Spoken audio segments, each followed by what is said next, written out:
We are back. Peace and blessings, Islam. Welcome to Secure to Soil. Today, we're going to talk about how to use this system, how we're going to be navigating California's land equity ecosystem. Yes. So, we spent the last few episodes breaking down the California Agricultural Land Equity Task Force recommendation, talking about what it is, who's involved, what the recommendations actually say.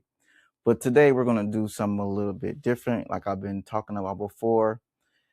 We're not going to be talking about the task force themselves, and we're not going to just be talking about ideas.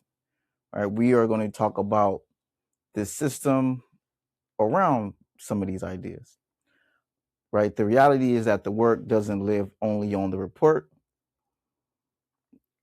It lives in there's an ecosystem that's been built around this report. There's years of this stuff, right? Years of this work happening.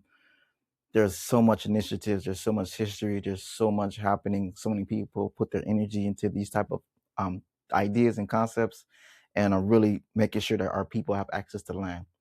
So one of the clearest windows into that ecosystem is just a single page from the Strategic Growth Council. Right? It's a very simple page, but I try to view it as more of a map, right?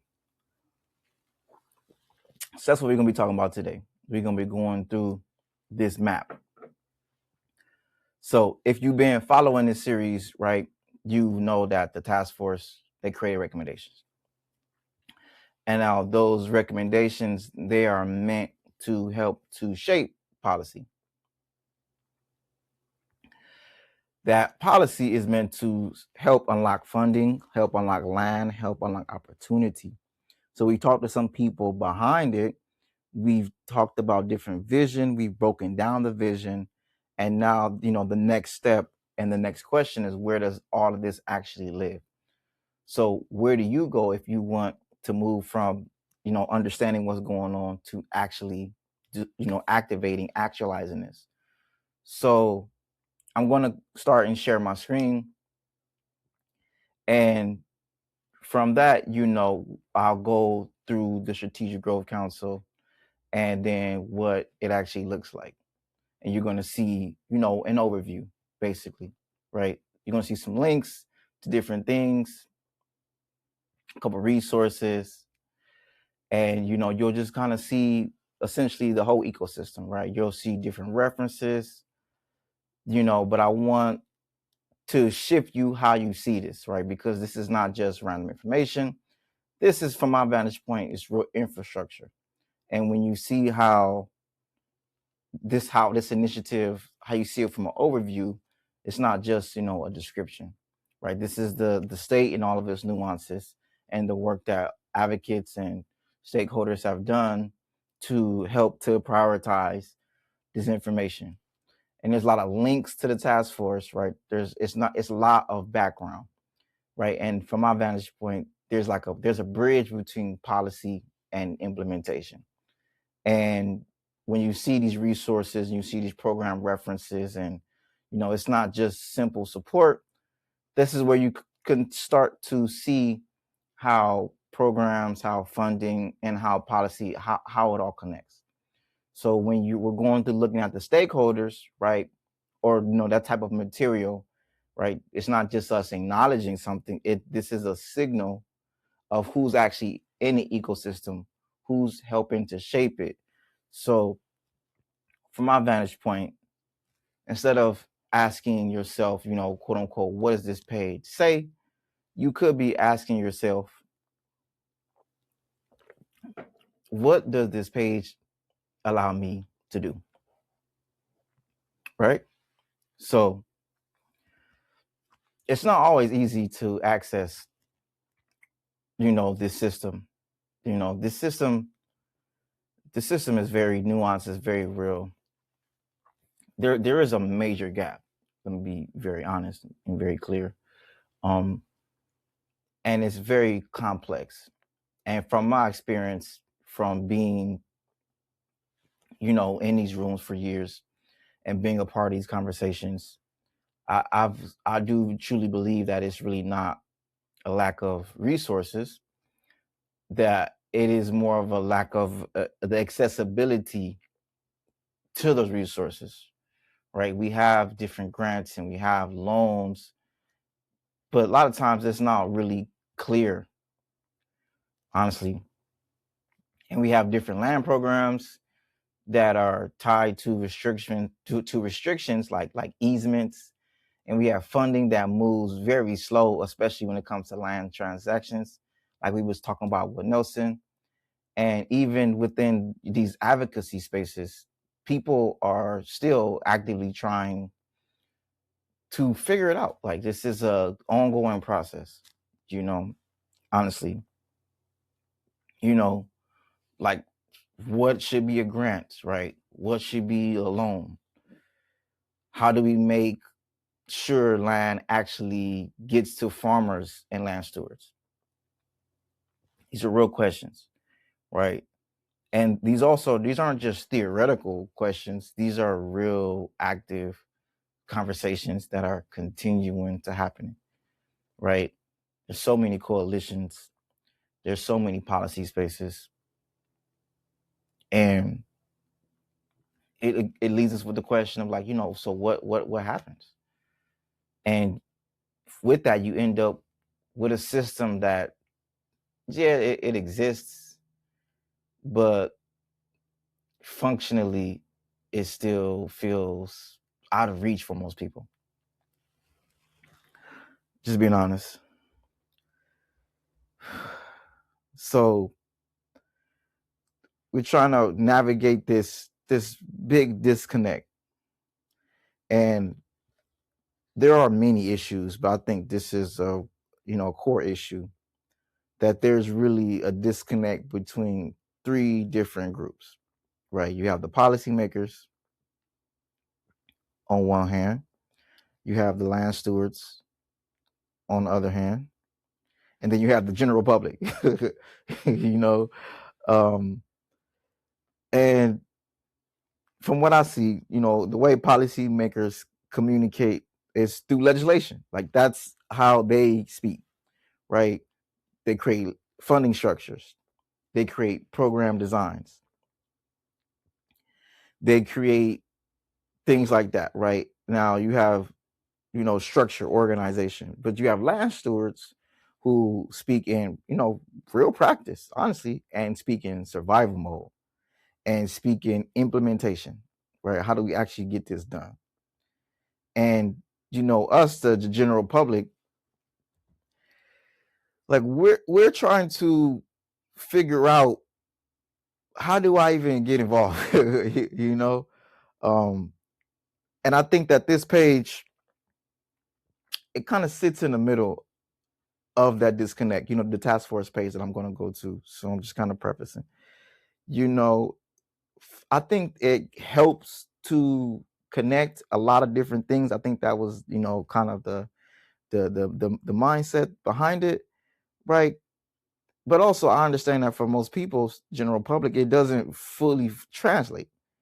And honestly, that is a part of why Secure the Soil exists, right? Taking something like, this, which is a California bodies that created a organization and a group that created, like, it's so many layers to it, right? How do we turn this into something that's actually just usable?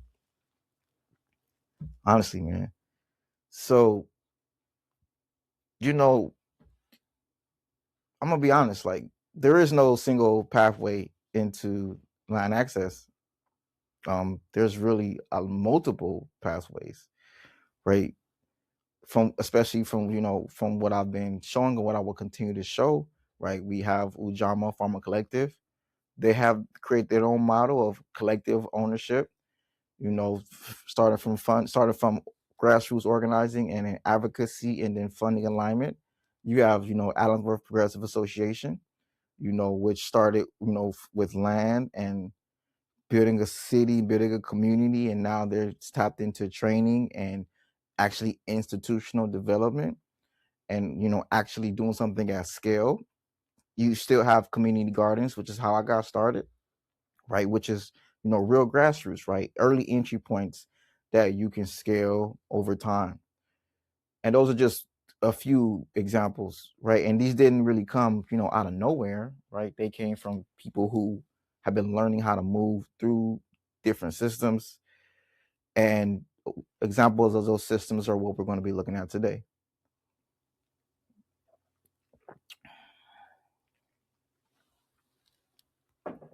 And that's a key, right? I don't want to act like this page is just the solution and it's the magical wand, but it can be an entry point into different solutions. So let's make it practical, right? So first step we're going to be talking about is the California agricultural land. Let me just see. Let me go to, boom, here we go.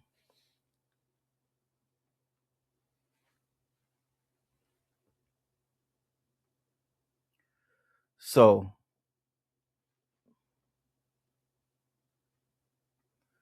here we are, right? Boom. So you can go to sgc.ca.gov, right? And then go to initiatives, right? So I started from here, Strategic Growth Council, right? Boom. And then go to initiatives, right? From initiatives, you see all the different things they have on this website. And then we scrolling down to the Agricultural Land Equity Task Force, right? Independent body that work to develop recommendations to equitably increase agricultural land access through California for food and fire production and traditional tribal agriculture uses. Boom.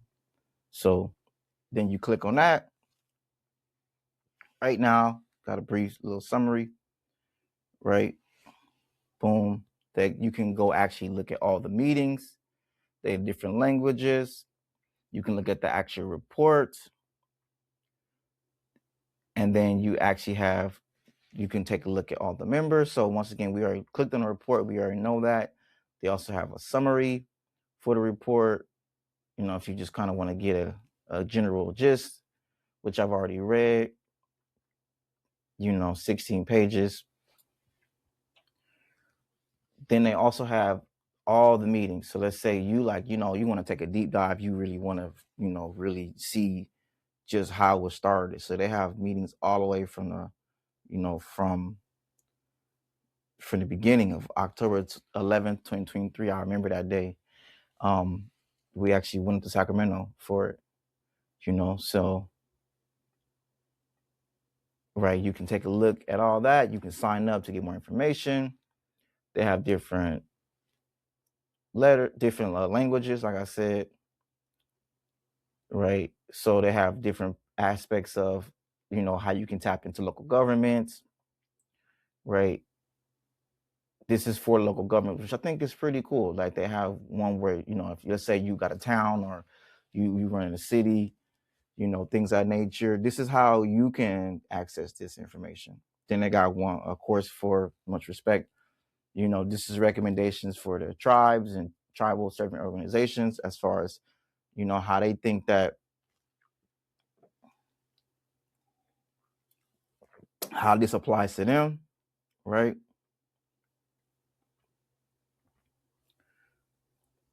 Right. Let's take a look at that. That's real.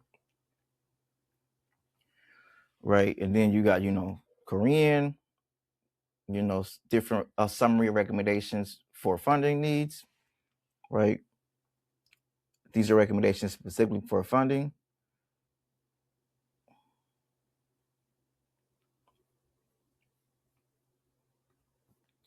Right. And then you got a summary for technical assistance for the people who want to help the farmers and help people get land. So as we see, there's a lot of information on here that I do think, is important, right? Even for those conservation, not to skip over that, the people who really in the field who want to save the land and conserve the land, right? Conservation organizations. So there's a lot of different, as we see, a lot of different aspects of how to access this information, right? And just the ecosystem around it, right? There's a full report, but there's also just a lot going on. Okay. Sorry.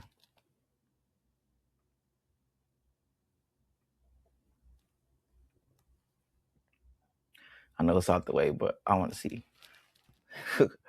So yeah, but this is also something I wanted to tap into. We can take a look at the members, right?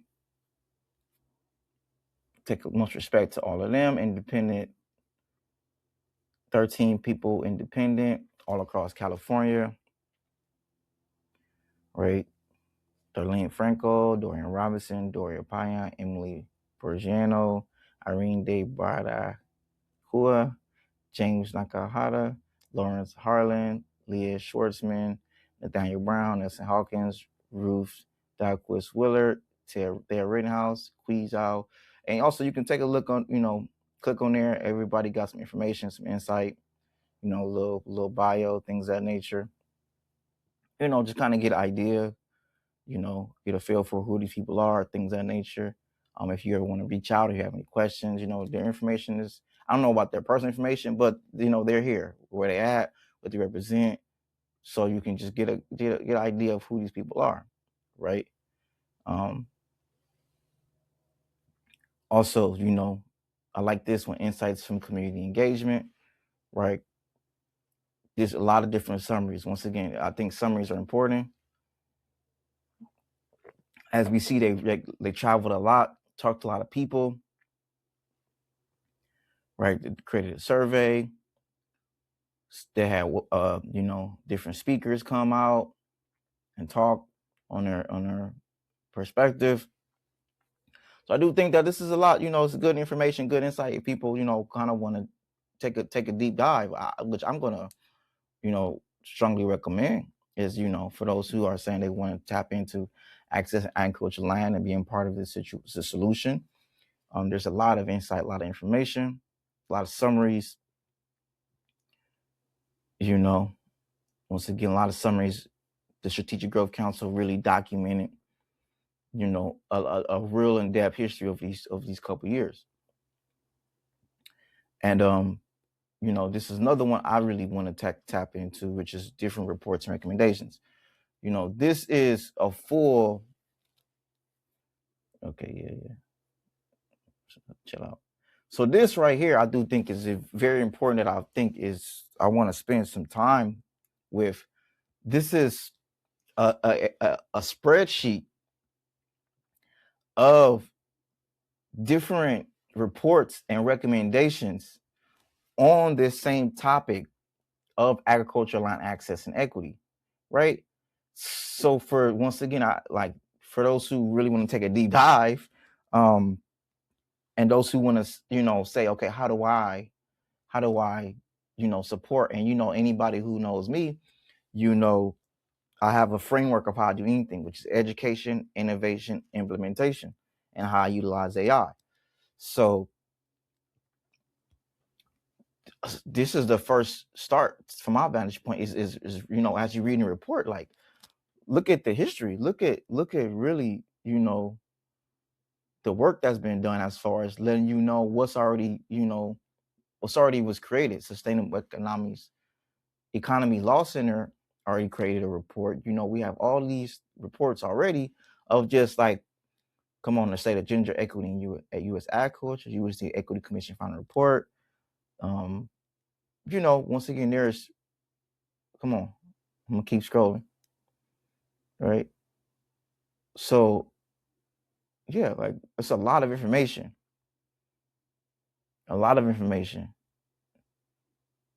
Over, man, it's keep going too.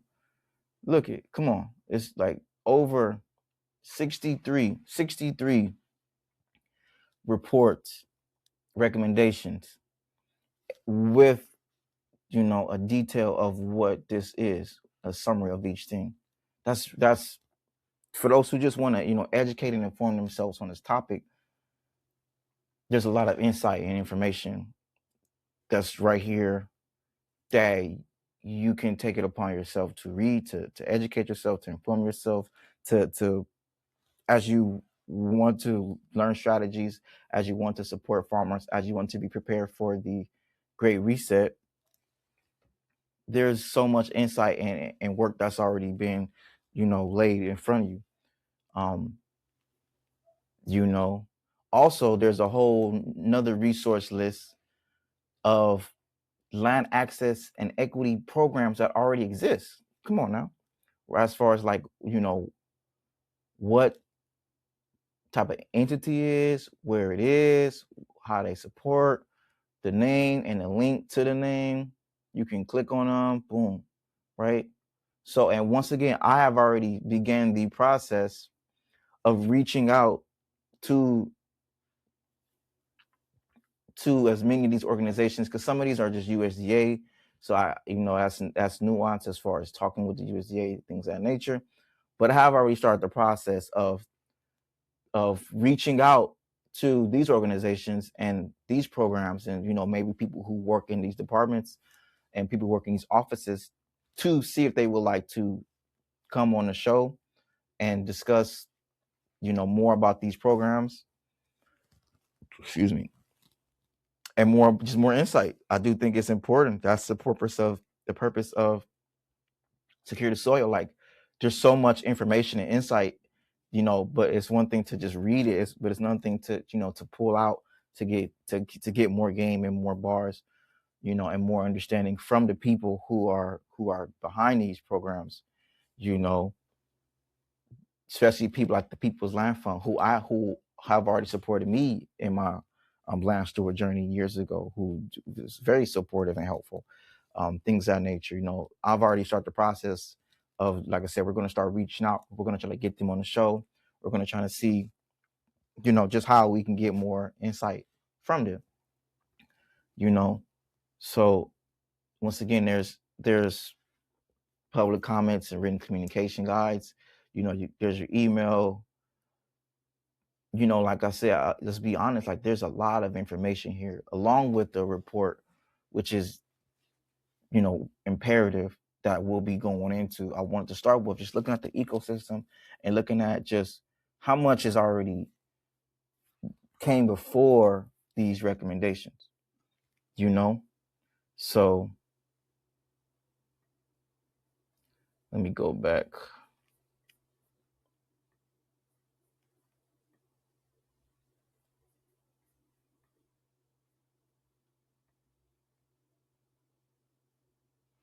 Okay.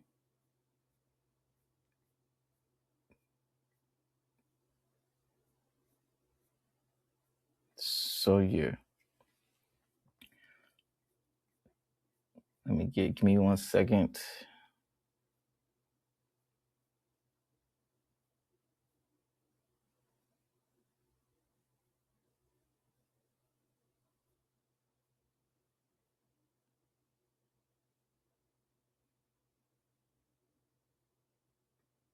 Okay.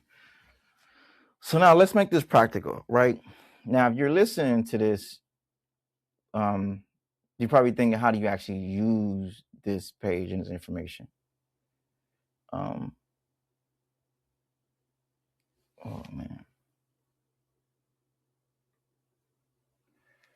Right.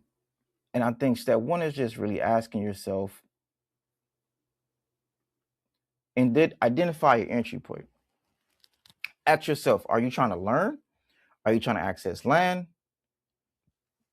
Are you trying to build something? Are you trying to influence policy? Because where you start definitely matters. And I think another step two is to really just kind of map out your resources to your goal. Don't just be scrolling through, be intentional, right?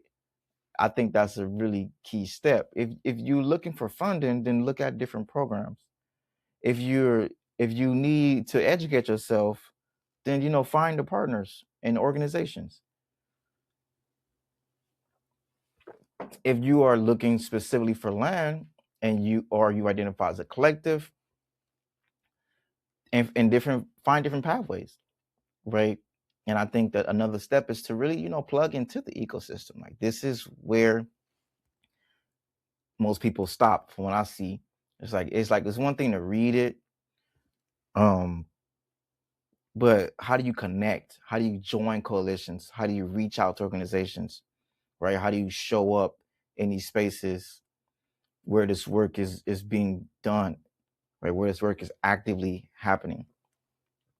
And another step is, how do you start to build leverage, right? This is where stuff can actually make real changes, right? You're not going to be able to do none of this alone. Trust me. Y'all know I'm big on advocacy. I'm big on partnerships. I'm big on OPM, right?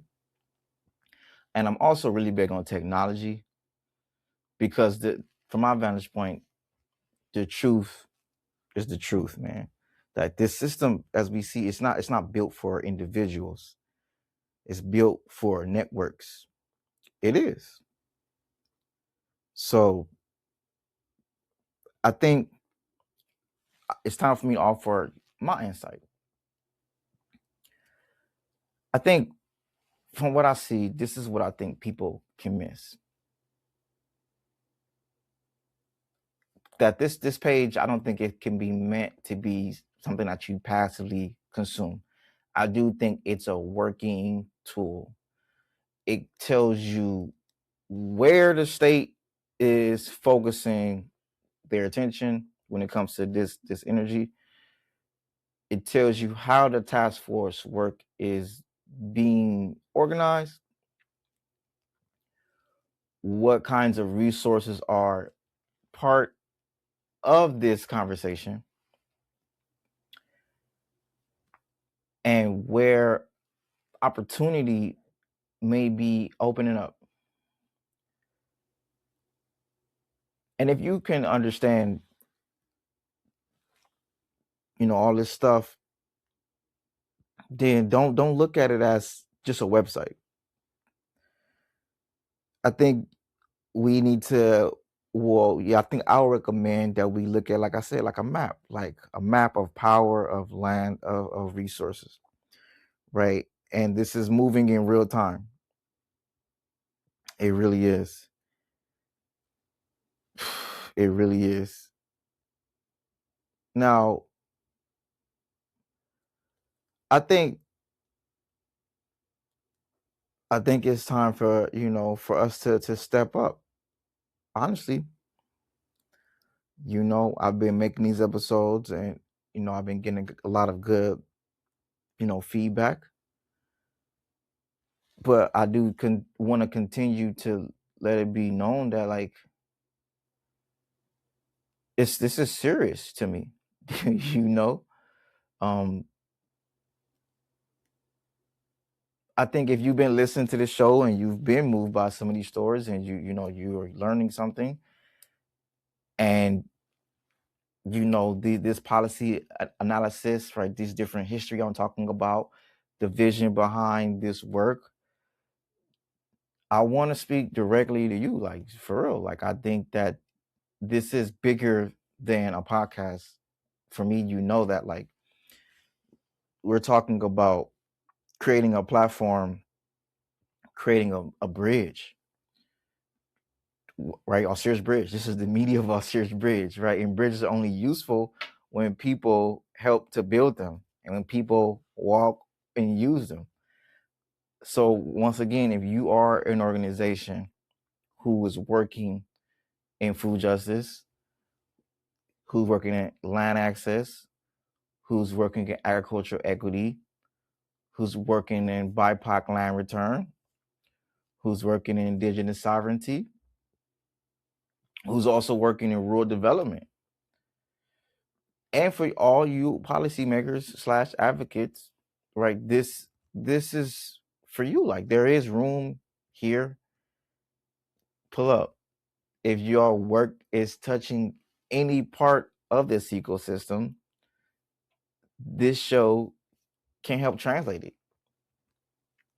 And it could be a wider audience. I think that the deeper the public understands these different issues and these nuances, and that way we can now start to connect the work to the people who just need to hear it. Not only general public, but the stewards and the farmers and the policymakers. And I don't think that this is about visibility. I think it's more so about alignment. From my vantage point, it's really about making sure that the people who are doing the work on the ground floor are not doing it in isolation. And I think it's about helping people to understand just how policy, how land, how funding, and also how culture and how history, they all move together. So if you are an organization that wants to support this work, there are a few ways to step in.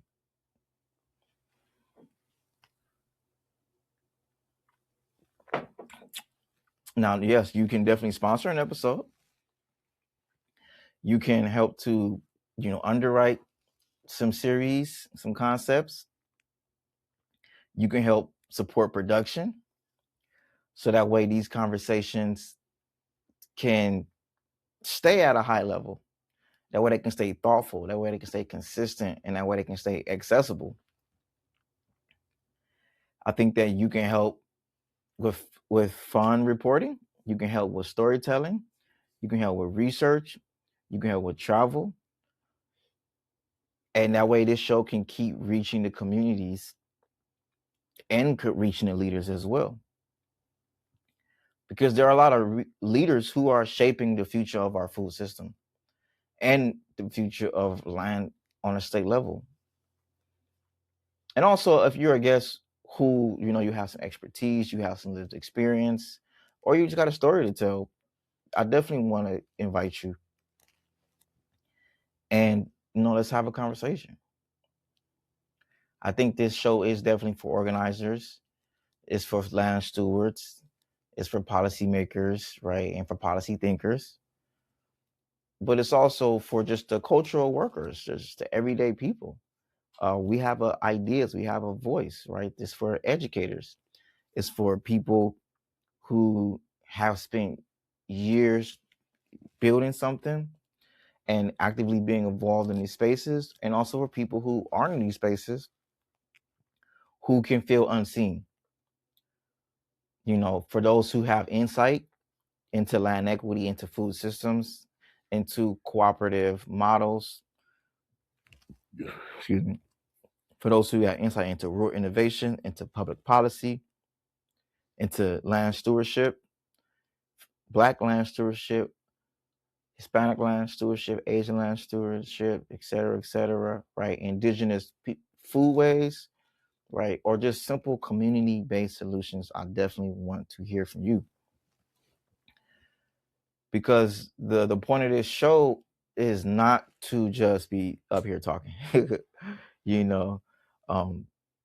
also not just talk about the problems, right? I think the point is to start the process of documenting these solutions, documenting these different tensions, documenting the history, and documenting the people who are shaping what is coming.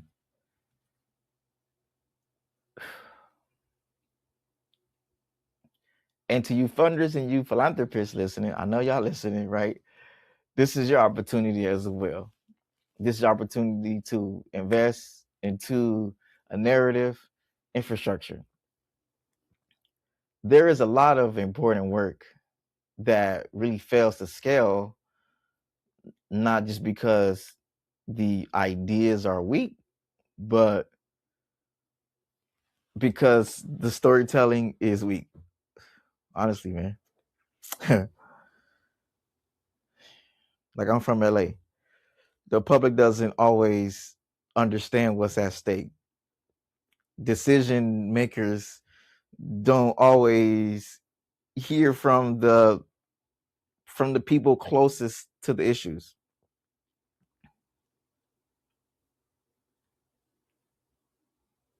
And communities and community members who are doing this work don't always have the resources to make their message travel. So that's where you can make a difference. Your support can help reach more listeners, to create more educational episodes, and to bring on more guests. From that, we'll produce deeper reporting that connects, the policy to real life. I think that it's important to say that we're not just funding content. We're not just creating content. We are funding and creating public understanding. We are funding and creating access. We are funding and creating cultural land policy record that helps people to see what's possible. For real. Like, that's how I feel about, what I'm doing. And to you policymakers, I know y'all listening too. If you really care about implementation, if you really care about public trust, if you really care about making sure that your initiatives actually are reaching the communities that they are meant to serve, then this show right here, Secure the Soil, is a resource for you too. Because, policy doesn't live in memos and in hearings and all that stuff, reports. Like, policy, it lives in public imagination. It really lives in how people can explain it, unfortunately, or it is what it is. Like, it lives in where the communities can actually understand it and critique it and support it and then use it. And I think that this podcast is going to help translate policy into language that people can actually work with. So if if you're trying to build durable policy, I think a part of that work is to support spaces where that policy can be not only made, but made legible. And that's what Secure the Soil does. I don't think there's no other podcast like this. And I think that's why your support, it matters. And, lastly, I definitely want to talk directly about From the Block to the Table. My sixth book. This book definitely extends the same mission as this show. It's about building a movement. It's about building memory. It's about, food, labor, and our culture. This book is about a system that is shaping who gets fed, who gets heard, and who gets to build the future. And let's say if this podcast has given you something, anything useful, then From the Block to the Table is another way that you can go deeper, another way that you can support the mission, the initiatives. It definitely carries the same spirit of, inquiry, and it carries my commitment to telling the truth about our food system, while also honoring, our communities. our communities, we've always been just doing the work, So if you want to support on a larger ecosystem around this work, those are some things that you could do, right? And here's some more things that you could do right now. Now that I think about it, right? You definitely, share the episode, right? Share the recommendations, right? Recommend the show to somebody in your network. Um, bring Secure the Soil into your organizations. And maybe bring it into your programming. Invite me to come speak. Invite me to come moderate. Invite me for an interview, or let's collaborate. You could definitely sponsor the show, of course, right? You can, fund a series, fund an episode, fund some initiatives. You can definitely support the research. You can support the storytelling. You can support building this bridge, between all these different communities, all these different initiatives. Because once again, that's what this is. Like, to me, it's not just a podcast. This isn't just some project I'm doing, willy-nilly. I really do, in my heart and in my mind, believe I'm building a bridge between policy and people, and building a bridge between the history and the future, and building a bridge between, land and communities. And I mean, between what is and what can we create, what could be. And if you believe that, food justice and land equity and public storytelling, if you think those things matter, then this is your invitation to build with us. So thank you for watching Secure the Soil. We're coming soon. Peace and blessings. What? Wait. Okay. So I'll leave you with this. You don't need to wait for new opportunities to be created. They're already being built. The question is not, does this system exist? Because it definitely does. I think that the question is, are you positioned to use these systems and these tools? And that's what we're trying to do. We are not just talking about the soil. We are learning how to secure the soil.